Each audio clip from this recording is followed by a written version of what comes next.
Hey there everyone, it's Carpo. Let's talk for a moment about political correctness.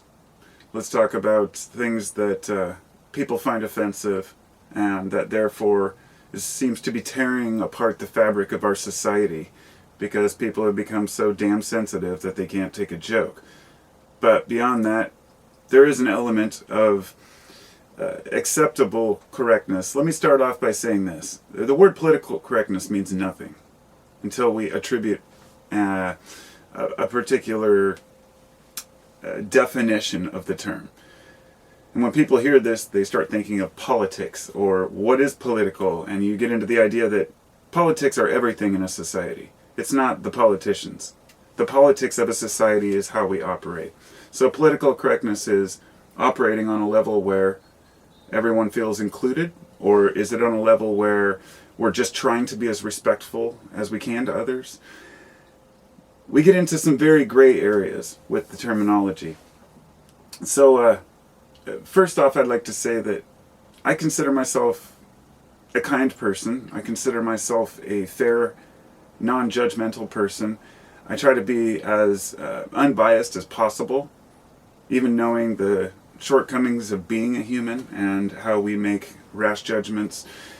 We can learn to backtrack and rethink our initial assessment of something, whether it be a person, a situation, judging a person by their clothes, their color, whatever it might be for a person. People are influenced by their past experiences and they build a resistance. Not just to, well, let's give an example. If someone had an issue when they were younger where they went to an mostly black school and they were white and they got beat up, well, maybe they might have an issue and a resentment and a bias towards blacks. And that can go the other way too. Black kid only went in a white school and build a resentment towards, whites. But it's not always the circumstances that put us in the situation. For example, there's very few extreme conservatives that were probably beaten or harassed by, say, a transvestite. But the reason for the bias or the dislike of a certain group of people isn't because of the circumstances, but rather because of the xenophobia, the fear or the change of a culture. And sometimes it comes right down to beliefs. It says in my Bible that this is wrong, therefore this is how I feel. But very few people seem to really think through what political correctness is, whether or not we really need it in today's society. The way that people are... I spent the first 2 minutes rambling here and haven't even got to the main point here. The U.S. it's one of the few Western countries without hate speech laws, okay?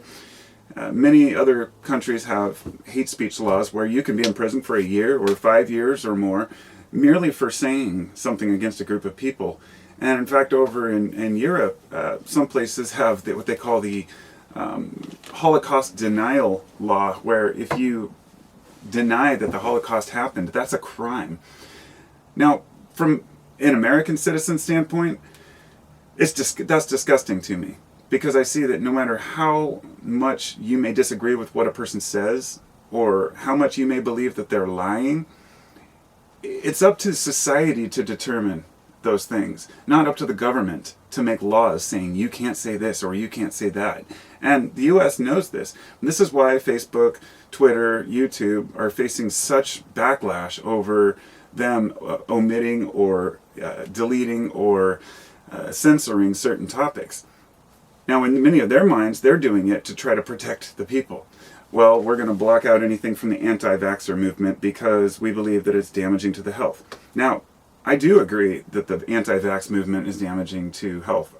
We can see the outbreaks happening right here in my neighborhood, in New York, everywhere. I mean, it's obvious. But am I denying that vaccines do cause damage to some people? No, of course not. This is where the issue becomes, and you cannot force people to have vaccines, but do we allow people to go around spreading lies? That's the question. Is a lie protected by free speech? And I would say yes. It's up to us to determine those things. So, no, I don't believe that anybody should really be censoring content. But here's what it comes down to. It's not a left or right ideology that causes these platforms to censor. It's a profit-driven ideology. That's what people have to understand. They want to say YouTube is just liberal and they're blocking all these right-wing sites. It's not about whether they're right or left. It's about when the money's coming in. How do you maximize those profits? And so is the internet a place for free speech? I guess is the question I'm getting at. If you want free speech, you can get your own website, get your own video support, and upload whatever you want to your own website. But people want to use other people's platforms. Other platforms that people grew through their own efforts. Facebook, Twitter, MySpace, back in the day. But anyhow, the idea of hate speech or of lies on the internet, those are things that have to be protected too by the First Amendment, as much as we may disagree with it. What it allows and what's happening right now is identity politics have started to rule the day. We want to fit in with what the other group says. Well, if we don't agree with all the politics of one group, then, oh, well, we must be one of the enemies. And this political correctness thing goes on both sides. Because I understand that a lot of, say, right-leaning people might attack liberals and say, oh, look at all these Marxists. They're trying to stop us from saying what we want. They're trying to force us to integrate. They're trying to force us to have affirmative action. College campuses, making sure that everything's equal. As I think Jordan Peterson says it, which people either love or hate him, he says, it's about the equality of opportunity, not the equality of outcome, which is something I completely do agree with.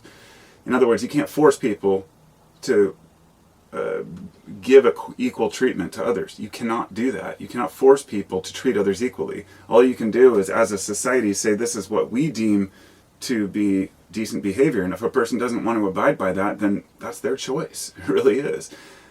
It's a very complicated thing, but as much as the left wants to be censoring speech, I would say that there are many issues on the extreme conservative side as well. Let me say, when the liberals, what you might call a liberal, goes out there and starts talking bad about the president, I've heard these extreme, right-wing Christians saying, you shouldn't talk bad about your president. I've heard people say it should be a crime to talk bad about your president. So who's the snowflake? Well, everyone is. People don't want to hear bad things about the things that they like. And this is the main point of this discussion. People don't want to hear bad words against what they want to believe and think. And that's tough shit. Because that's the world we live in. And that's the world that's going to continue. Like colleges, within the last few years, students are demanding safe spaces. They want trigger warnings, even on books that are, hundreds of years old. They want to be warned if there's a sex scene, or there may be beating or slavery. Some things are just tough to bear. And you might have to cringe a little bit when you read it. But like I said, that's tough shit. It's making wimpy kids, is the way I see it. If we really want safe spaces and we want to be protected from language, that's going to damage us as individuals. And this is coming from a guy who grew up in the kind of the 90s resurgent hippie era, where I went to dead shows, and I believe in community. I give people hugs. I love my fellow man. I believe in treating people equally and fairness and equality. But I've also learned as an adult, you can't force these things on people. You can shame people if you choose, but that only goes so far. What it really comes down to is living our own lives and doing our own things, which is what most of us are doing. But this whole social justice warrior movement is where a bunch of basically spoiled rich white kids have taken it upon themselves to go out and try to defend everybody else who they believe is marginalized. And this brought forth the perfect representation of this, which was the PC Principal, which was a character that came in 2015 in the season of South Park, where he was this college frat guy who basically, he would attack anybody who said anything that marginalized a group. Even if you said like firemen, he'd attack the kid and be like, what do you mean firemen? What are you saying, women can't be firefighters too? It was an extreme version of it, but on the other side, the character himself would beat the shit out of people, call them assholes, treat them like crap, because he believes that he can righteously, belittle others if he feels that they are offending others. And that's the problem we've got to, where these college campuses, where these just screaming groups of kids, college kids are just ranting and raving at professors who are calmly trying to have a discussion. And you may not even agree with the professor's point of view, but you can see the just the fire coming out of these students' mouths, and you see that it's not about that subject. It's not about what's going on in that particular moment. These kids have some serious issues, because even when I was frustrated and angry as a youth, I didn't go out and do that to people. I would never scream at an elderly person just because I didn't agree with their viewpoint on Halloween costumes or something so benign as that. It's not like these guys are running out saying we need to murder entire groups of people. I mean, yeah, people need to be confronted if they're saying things that are horrific and dangerous. But now we've taken opinions and made them weapons. Said, look at this person. They believe something different. And this has caused panic in not just the political community, but in even the comedians. Comedy is dead at this point. You can't even make a joke about a group of people without somebody saying, oh, look at you, take it out of context, make you look like a hater. And sure, that's what comedy is. It's shock value. It's going, oh shit. And that's what I love about South Park. Like I said, they took this whole PC thing and turned it into an entire season, and they combined it with kind of what's going on with the ads right now, and just how people will say anything they can to sound extreme. So, while there are a lot of people over here who are truly fighting for certain causes, and others who are fighting for truth on their side, a lot more of the people are just doing it because it gets views, because it sells ads, because they can get watched. So, if I were to tomorrow start making videos where every video was about Jordan Peterson, you'll notice whenever a popular person comes up and becomes, a new face, then 100 YouTubers will go out and make a video with little clips of that person because they get views. They might not even care about the particular clip. It's about the person. And the problem is that it's always about people. It's this celebrity culture, celebrity worship bullshit. Like I said about Jordan Peterson, I agree with some of his points, but I don't really care for the guy. Don't really like him much, and he's just one guy. So I wanted to say, when you suppress free speech, what it does is it creates more hate speech, more bigotry, even if it's not honest bigotry. In other words, it's kind of like with a kid. If you tell them you can't say fuck, what are they going to do? They're going to go in their room and say fuck, fuck, fuck with their friends over and over because they can, and they know that they're not going to get caught. They might not have even heard of the word before. Same thing with some people who you say, you can't talk bad about this group of people. They're going, bullshit, I'm going to make 10 times as many jokes now. And unfortunately, that's kind of the human mentality.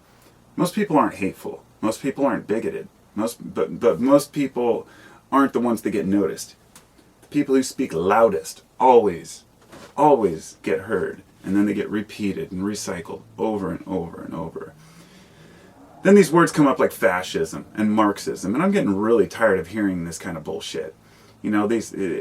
Sometimes I'll watch, because I enjoy watching some of the right-leaning speakers, which some people, Jordan Peterson I wouldn't consider right, but I've watched some clips of his videos and think, But then I read down the comment section, and it's a bunch of emasculated, toxic little boys who just want to talk bad about women, use big words, talk bad about other people, but the one word that comes up over and over is these Marxists.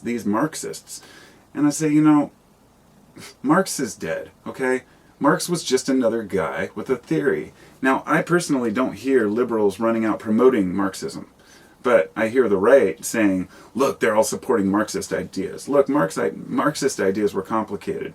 In earlier parts of his life, he was totally opposed to capitalism and thought that he changed his opinions over his life, but he was still just one guy. It was just a theory. The reason these theories endure over time is because it's like Winston Churchill said. He says democracy is the best form of government, or the worst form of government that's ever been tried, besides all the rest. And it's the same way with the economy. Capitalism is just a way of saying, well, does this work? But it seems that those on the right want to say, look at these liberals. They just want to give everybody free money and, take away individual rights for the great, of the group. While the liberal side looks and says, look at you right-wing fuckers. All you want to do is just take our money and, put more and more money into the 1%, as if everybody who's right-leaning is somehow rich. People are fucking stupid in all of these groups. As a guy who sits in the middle and says, wow, this is an interesting idea, this is an interesting idea, when I see these people on both sides screaming at each other, I say, thank God I don't fit either one of those categories. Like, people know on my channel, 5 years ago I would have called myself a liberal, and I did. I said, well, yeah, I'm a liberal, or yeah, I believe in social justice, why not? It was the very people who were in my own camp that forced me away. And no, I didn't swallow the red pill and go to the right-wingers, because it doesn't work that way. It's like one of my favorite quotes is, right or left wing, it's the same bird, and you can't fly without both wings. And so, anyway, we move into this world of this victimhood with the PC culture, this blame game, that all of the circumstances that we have now are someone else's fault. Maybe it's the baby boomers. Oh, look at what you guys did with all your greed and pumping out all the oil, and not putting yourself in the shoes of the people that said, wow, look, we can create an industrialized nation and make our lives easier. There was a time when people were living on $1 a day and didn't have enough to eat. Now that we have everything, or at least a lot more than we had in the past, we're complaining about it. And we're saying, oh, look what we're doing to the earth, and we're destroying ourselves. And so we want to try to kind of reverse that and try to fix some of the damage we're doing to the environment. And then the people on the other side are screaming, oh, you just want carbon taxes. And everybody's fighting amongst each other instead of just kind of trying to come to some sort of an agreement. And I guess that's just the way it is. It's the blame game. It's always a blame. We blame our parents for where we're at. We blame our government. And letting that go is one of the most rewarding things, because then you take responsibility for yourself. Happiness isn't something that is just there. It's something that is worked toward and achieved by making the effort. And if you meet a lot of resistance along the way, then perhaps you're taking the wrong path, I guess. And we get a lot of resistance in our paths. But I think what's happened is we've created a culture of victimhood and oppression, where if we feel like we don't like what somebody's saying or what they're doing, then we can just say, you're hurting my feelings and you need to stop. And we expect others to stand up with us and say, oh yeah, you need to leave this person alone. And sure, if a person's being harassed, that's understandable. But when it's an idea, and a person is offended by an idea, and they don't want a speaker speaking at their college or at their building because they disagree with the person's point of view, I say that you should really check yourself. And that's what these extreme liberal social justice people are doing. They're going out and they're making everybody look horrible by ranting and raving about what they think is wrong with the world, without any solutions on how to fix it or make it right. Without any context of the deeper history of how far we've come and all the problems that we've faced. And, now we're worried about words, whether or not I use the word tranny, or somebody says the word fag, or somebody says this or that. You can't even say particular words in the right context without people going. And, I guess maybe I'm a little bit of a hard ass when it comes to that, because I grew up making raunchy jokes and having a good time and laughing and cussing, and I never did any harm to anyone. It was just, it's kind of like the idea that saying that a person who uses certain terms is a bigot is just like saying anybody who plays violent video games is going to grow up to be a serial killer. It's preposterous. It's completely out of character for most people to, some of the worst bigots often hold their feelings in, instead of going out, and that's the scary part. But besides the blame game, there is victimhood, and people want to feel like the victim, and they want to feel like they're oppressed, and that's kind of a weapon, or rather a defense mechanism for people. Stay away from my bubble, give me my safe space. And a lot of folks on the right, I have to keep saying this because, I have to define at least where I'm coming from. They like to say that everyone on the left is Marxist, and this idea of critical theory, which is that everything just needs to be torn down. The whole system's fucked and it needs to be replaced. And there are a lot of people who believe that. But it's my belief that it's not really the system that bothers them, it's really their own lives. And when our own lives aren't working out for us, we tend to want things to reboot and start over. And that's something I've been through, where I haven't been doing well, and I think, well, this system just needs to collapse so I don't have to deal with this or this responsibility. Life is hard. Whether there's a system in place, whether there's communism, whether there's socialism, whether there's capitalism. Anyhow, to move on, in this age, we all have to have thicker skin. And that's one of the main points I want to make here. We all have to be willing to take criticism. And that's hard for everybody. You know, very few people want to be told how it is. But we have to be open to the criticism that we receive while defending what we know to be right and true in a respectful manner, because, you know, ultimately, without discussion, nothing can ever get accomplished. And there are people out there who want division. They don't want discussions. They don't want us to move forward because there's profit to be made off of discord. So, like I said, the loudest voices are often heard first. And the people who want to scream, the Alex Joneses of the world, you know, can go out and say whatever they want, and people will listen for a while. But then these celebrity cultures fade and somebody new pops up in their place. But once an absurd claim is made, it spreads. And when you hear a person say, well, I heard this from this YouTuber, and they say, yeah, I heard it from this other YouTuber too. Well, you find out that they both heard it from this other guy who heard it from this other guy, and it was just this one dude who made up some bullshit story in order to get views. And it ended up sowing more discord among the people. And that's kind of what I'm aiming at here is, you know, there is enough confusion and chaos in the world without us creating, you know, this illusion that everybody on the left is some sort of Marxist or everybody on the right is some capitalist asshole, because that's just not the way it works. Most people are in the middle. There are more independents, but independents lean. And even using these terms like left and right, it's because it's the best I can come up with. You know, I'm trying to go with the terms everyone else uses, because in order to understand a concept, we have to define the boundaries, I guess. And so I'm just going on the average conservative versus liberal mindset. But everybody wants to jump on the media bandwagon, you know, and as soon as one news outlet says something, others say it, and it turns out to be some BS story. Therefore, it gives more ammunition to what's happening. Like everything in 2016, when, you know, everybody was saying fake news, the media actually had a chance to redeem themselves, the major outlets, by going out and actually reporting on the real issues, by not obsessing over what's going on with the president. But they couldn't help it. They couldn't help themselves. There's too much money to be made off of controversy. And that's what news is. It's controversy. It's like, oh shit stuff. It's not about what's really important. There's no solutions or how to solve our problems. It's all about pointing the finger and saying, this is what's wrong. And this is why I don't listen to the news. This is why I don't watch even YouTubers' media channels or news. I read the headlines. If anything big enough happens, it pops up. But I don't need people's personal opinions on what's going on. That's what we've moved from, is from news to opinions. And because of this, some of the opinions of the people that we follow, they're the ones who are out there spreading this idea that we need to change the way that we talk. And so, to kind of bring this together, turned into a long video, and I knew it would, but safe spaces don't exist. And we can't create them unless you want to make your own home your safe space, and so be it. And I don't mean that in a harsh way.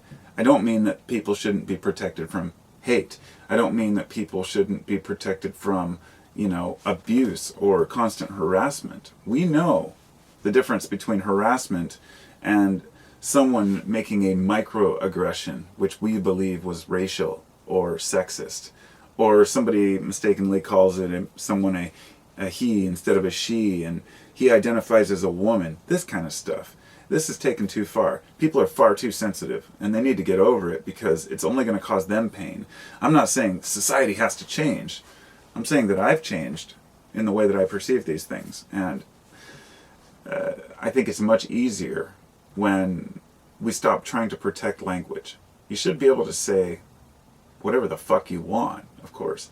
But even on YouTube, where I can say anything I want, I still try to be respectful in my language. I don't say fuck all the time or shit. I don't sit here and cuss. It's not because I'm afraid of being edited or censored. None of that matters here. But it's because I don't want you, the viewer, to have to sit and listen to my drivel, you know, and my hates, my just, you know, bad language is just bad tact, but it can be used respectfully. And so can a stereotype in a joke, or, pointing out something about a certain culture that's true and obvious. It's almost like we can't even look. People who say, I don't see color, yeah, you do. You don't judge, but everyone sees the difference. We're supposed to embrace the differences that we have, male and female, black, white, brown, yellow, and say, ooh, look at this culture, it's interesting. Look at this culture. Instead, we're saying, I don't see any of this, and don't you dare wear that. That's cultural appropriation. So on one hand, we acknowledge that cultures are unique, but on the other hand, we don't want to acknowledge the differences in people.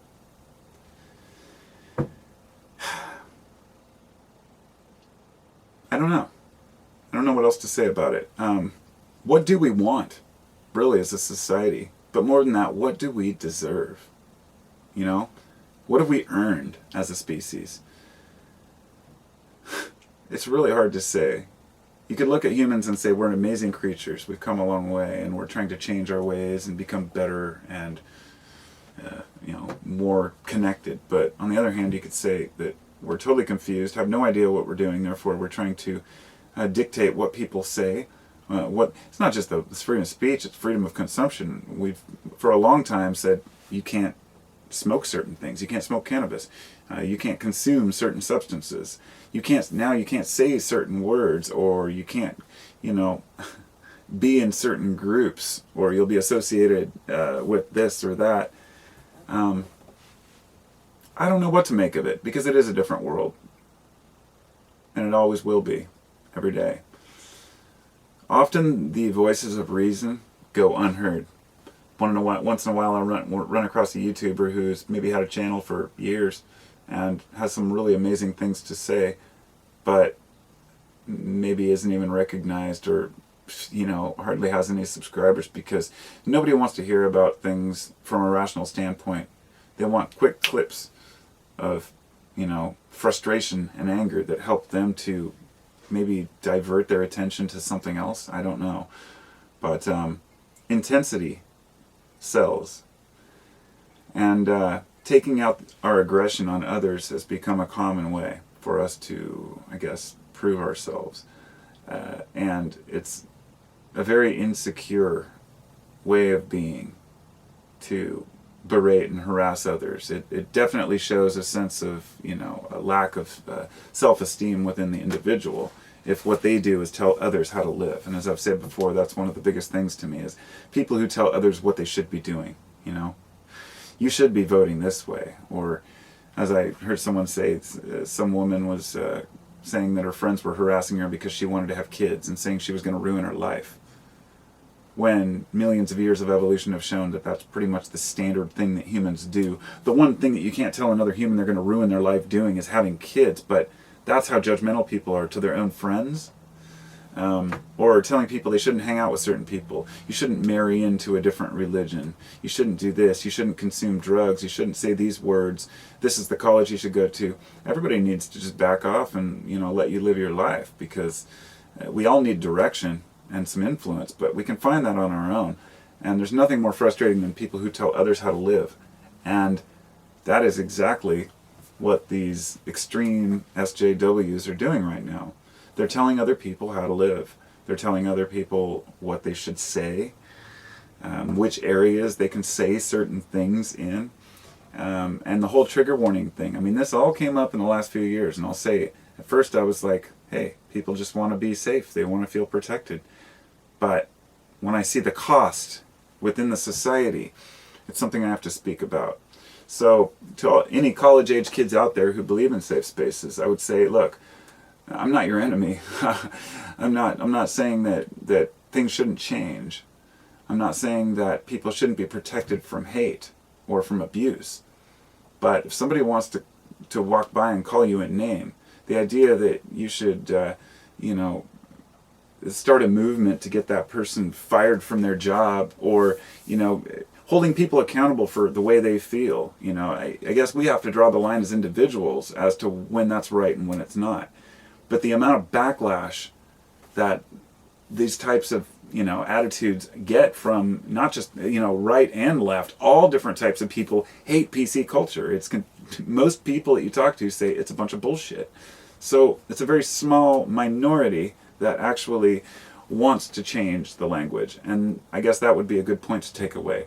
Just like I say that the loudest voices are the ones that are most heard, that's why you hear about Antifa smashing out windows, and then it gives ammunition to these on the right to say, look, all these social justice warriors just bash windows out and scream at professors and make everybody feel like shit. That's not what's really going on. Behind closed doors, there are a lot of issues being solved and worked on.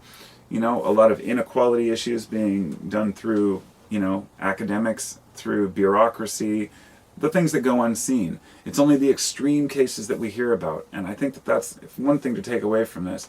The world is not how we see it on YouTube, on the media, or anywhere. We're always going to take the most extreme points and put them out there. So,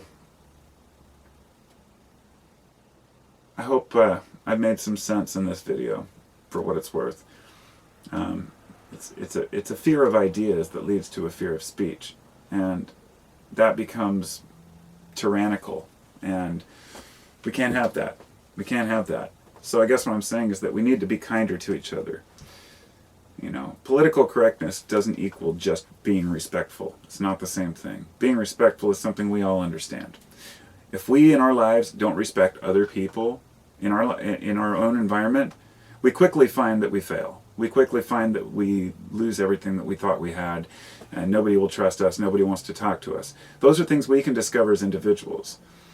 But when it comes to certain stereotypes or certain words and terminologies, perhaps within the context of our own group, that's fine. That's acceptable. I don't know how to explain it any further, but we're not going to stop anybody by telling them what they can and can't say. So the language issue is not up for debate. Free speech needs to be allowed. Free speech in this country needs to be allowed, even if a person is saying something that we don't agree with. It is up to we, the people, to say we don't agree with this. Not up to the government or up to YouTube or any other group to censor and tell us what we should and shouldn't watch. And so, by saying that, I'm saying we need to take it upon ourselves to be more responsible, to call out people not just on the other side of the argument from us, but people within our own group who are being extreme. And that's what I'm doing right here with these, calling out the liberals in a way, even though I'm a liberal person, And I feel like that's because maybe I'm best armed to do that, because of my mindset, because I do care about other people, I have empathy, but I understand throwing out laws and money at problems doesn't solve it. So, hope you all are well. Hope I made some sense. I'll talk to y'all later. Be well, and yeah, take care.